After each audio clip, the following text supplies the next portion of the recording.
জম্মু কাশ্মীরের অনন্তনাগে সেনা জঙ্গি গুলির লড়াই, আর এই লড়াইয়ে 2 ভারতীয় সেনার মৃত্যু হয়েছে। একজন ভারতীয় সেনা আহত হয়েছেন। গুলিবিদ্ধ হয়ে মৃত্যু হয় একজন স্থানীয় বাসিন্দার। আহত আরও 3 থেকে 4 জন জঙ্গি লুকিয়ে আছে, এমনটাই জানিয়েছেন কাশ্মীরের আইজি। জম্মু কাশ্মীরের অনন্তনাগে সেনা জঙ্গি গুলির লড়াইয়ে 2 ভারতীয় সেনা নিহত, এক ভারতীয় সেনা আহত হয়েছেন। হিমাচল প্রদেশে ফের বৃষ্টি বিপর্যয়। মুষলধারে বৃষ্টির ফলে 185 জনের মৃত্যু হয়েছে। উনা জেলায় ভেসে গেল একটি গাড়ি, সেই গাড়ির মধ্যে 11 জন যাত্রী ছিলেন। পরে 4 জনের দেহ মিলল, বাকি 7 জনের খোঁজ এখনো মেলেনি। ধর্মশালা এবং সিমলায় লাগাতার বৃষ্টি চলছে। হিমাচল প্রদেশে 5টি জাতীয় সড়ক পুরোপুরি বন্ধ হয়ে গেছে।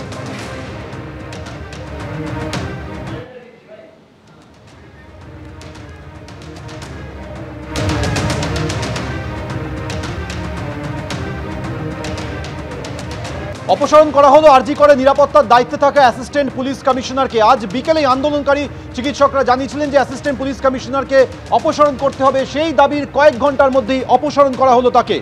এরপর সিপি জানান, পুলিশি তদন্তে সন্তুষ্ট আন্দোলনকারীরা আরজি করের ঘটনা নিয়ে নানা রকমের গুজব ছড়াচ্ছে। কলকাতা পুলিশ স্বচ্ছ এবং নিরপেক্ষ তদন্ত করছে। ঘটনায় আরও কেউ জড়িত মনে হলে পুলিশকে জানালেন পুলিশ কমিশনার বিনীত গোয়েল। অপসারণ করা হয়েছে আরজি করে নিরাপত্তার দায়িত্বে থাকা অ্যাসিস্ট্যান্ট পুলিশ কমিশনারকে। আমাদের সঙ্গে এই মুহূর্তে সরাসরি আরজিকর থেকে রয়েছে আমাদের প্রতিনিধি অনির্বাণ বিশ্বাস। অনির্বাণ, আজ বিকেলে আন্দোলনকারী পড়ুয়ারা যে দাবি করেছিলেন, কয়েক ঘন্টার মধ্যে সেই দাবি মেনে নিরাপত্তার দায়িত্বটাকে এসিপিকে সরিয়ে দেওয়া হলো। এখন আন্দোলনকারীরা কি বলছেন?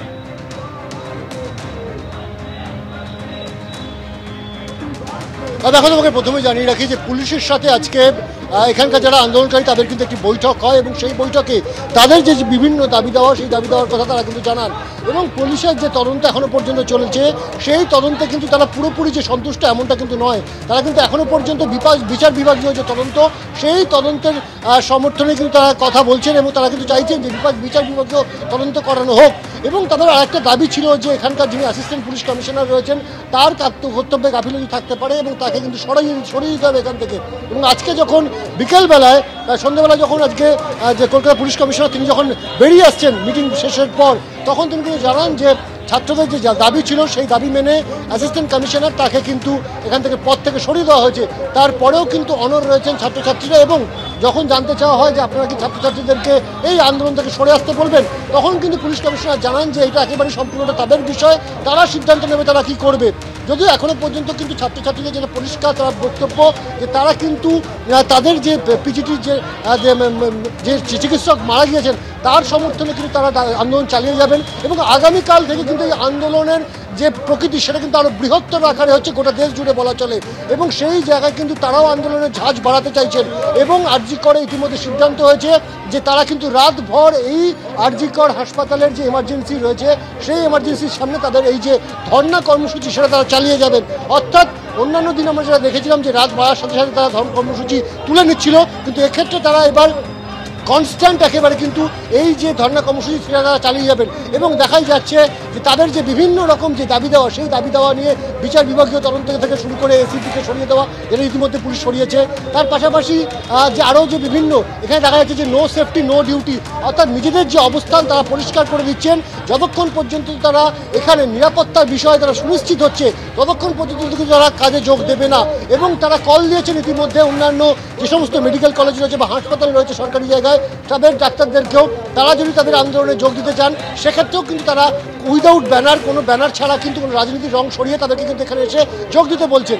অর্থাৎ তারা কিন্তু চাইছেন যে তাদের এই আন্দোলন সেটা কিন্তু আরও বৃহৎ আকারে করতে এবং নিজেদের যে বিভিন্ন রকম দাবি দেওয়া রয়েছে।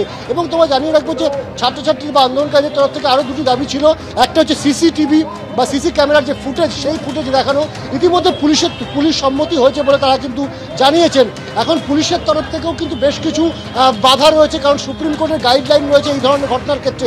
ফলে সেই সুপ্রিম কোর্টের গাইডলাইনের মধ্যে থেকে কতটা পুলিশের পক্ষ থেকে ছাত্রছাত্রীদেরকে সেই সিসি ক্যামেরা ফুটেজ দেখানো সম্ভব কি সম্ভব না সেটা পুলিশ খতিয়ে দেখছে। অন্যদিকে ময়নাতদন্তের যে রিপোর্ট, সেই রিপোর্ট কিন্তু ইতিমধ্যে মৃতার বাড়ির পরিবারের সদস্যদের হাতে তুলে দেওয়া হয়েছে, এমনটা কিন্তু পুলিশ কমিশনার বিনীত গোয়েল জানিয়েছেন। স্বাভাবিকভাবে একাধিক দাবি রয়েছে এবং তার পাশাপাশি অবশ্যই নিরাপত্তা সুনিশ্চিত করতে হবে। যতক্ষণ পর্যন্ত সেই নিরাপত্তা সুনিশ্চিত হচ্ছে ততক্ষণ পর্যন্ত কিন্তু তাদের এই যে আন্দোলন, সেই আন্দোলন কিন্তু তারা চালিয়ে যাবেন। একেবারে অনির্বাণ, অর্থাৎ আজ বিকেলে আন্দোলনকারী চিকিৎসকরা একাধিক দাবি করেছিলেন, যার মধ্যে অন্যতম ছিল আরজি করে নিরাপত্তার দায়িত্বে থাকা এসিপি ইনচার্জকে অপসারণ করতে হবে। তাদের সেই দাবি মেনে কয়েক ঘন্টার মধ্যেই এসিপি ইনচার্জকে সরিয়ে দেওয়া হয়েছে।